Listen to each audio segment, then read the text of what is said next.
شروع اللہ کے نام سے۔ بنی ہاشم کی عورتوں کا گریہ۔ بنی ہاشم کی عورتوں کو اس خبر سے بہت زیادہ قلق ہوا کہ امام حسین علیہ السلام مدینہ سے مکہ جا رہے ہیں، چنانچہ وہ نوحہ گری کے لیے جمع ہوئے۔ امام حسین علیہ السلام ان کے پاس تشریف لے گئے اور انہیں جزع فضا سے منع کیا اور فرمایا، تمہیں خدا کی قسم کہ نوحہ گریہ نہ کرو، کہ اس سے خدا اور رسول صلی اللہ علیہ وآلہ وسلم ناراض ہوتا ہے۔ انہوں نے کہا، اے پاک باز لوگوں کے محبوب خدا، ہمیں آپ کا فدیہ قرار دے، ہم کیوں کر گریہ نہ کریں، کیسے آہو بکا نہ کریں کہ آج کا دن ہمارے لیے ایسا ہی ہے جیسا رسول صلی اللہ علیہ وآلہ وسلم کی وفات کا دن تھا۔ حضرت صلی اللہ علیہ وآلہ وسلم کی رحلت کے کچھ دنوں کے بعد فاطمہ علیہ السلام، علی علیہ السلام اور حسن علیہ السلام بھی داغ جدائی دے گئے۔ نیز لکھا ہے کہ امام علیہ السلام کی ایک پھوپھی نے کہا، میں نے حاطف کی آواز سنی ہے اور وہ کہتا ہے۔ امام حسین علیہ السلام نے انہیں صبر کی تلقین کی اور فرمایا،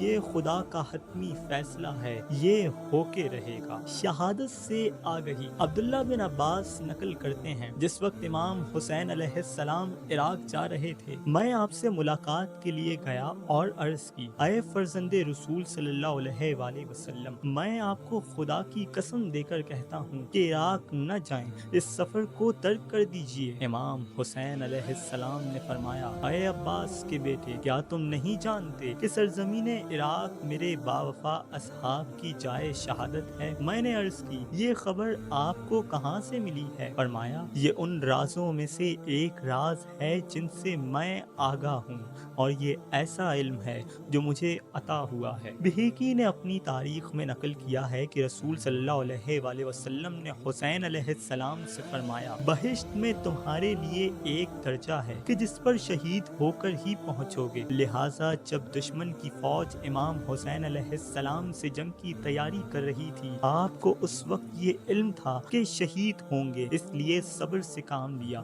اور ہر گزرے قرار اور بےتاب نہ ہوئے یہاں تک کہ درجہ شہادت پر فائز ہوئے۔ خدا آپ پر رحمت نازل کرے۔ مرحوم علامہ مجلسی کہتے ہیں، مدینہ سے مکہ کی طرف روانگی کے وقت ام سلمہ امام حسین علیہ السلام کے پاس آئیں اور کہا، بیٹا، عراق کی طرف سفر کر کے مجھے غمزدہ نہ کرو، بے شک میں نے تمہارے جد رسول صلی اللہ علیہ وآلہ وسلم سے سنا ہے، انہوں نے فرمایا، میرا بیٹا عراق میں اس سرزمین پر قتل کیا جائے گا جسے کربلا کہتے ہیں۔ امام حسین علیہ السلام نے فرمایا، نانی جان، خدا کی قسم، میں اس کام کے نتیجے سے بخوبی واقف ہوں، لیکن اس راہ کو جاری رکھنے کے علاوہ کوئی چارہ نہیں۔ خدا کی قسم، میں جانتا ہوں کہ مجھے کہاں اور کس دن شہید کیا جائے گا، میں اس شخص کا نام بھی جانتا ہوں کہ جو مجھے شہید کرے گا، اس جگہ سے بھی واقف ہوں کہ جہاں مجھے دفن کیا جائے گا، بلکہ میں یہ بھی جانتا ہوں کہ میرے اہل بیت اور شیعوں میں سے کون کون میرے ساتھ شہید ہوگا۔ اگر آپ کربلا کا یہ منظر دیکھنا چاہتی ہیں تو دیکھیے۔ اس کے بعد امام حسین علیہ السلام نے اپنے دست مبارک سے کربلا کی طرف اشارہ کیا۔ ام سلمہ رضی اللہ تعالیٰ عنہ بے قرار ہو گئیں اور گریہ و ساری کے ساتھ کہا، خدا حافظ۔ روایت ہے کہ جب امام حسین علیہ السلام کربلا میں وارد ہوئے تو اس سرزمین کا نام معلوم کیا۔ بتایا گیا کہ اس وادی کو کربلا کہتے ہیں تو فرمایا، کرب و بلا ہے۔ جب ہم اپنے والد کے ہمراہ صفین جاتے وقت اس سرزمین پر پہنچے تھے تو والد نے یہاں ٹھہر کر اس کا نام معلوم کیا تھا، لوگوں نے بتایا تھا کہ یہ کربلا ہے۔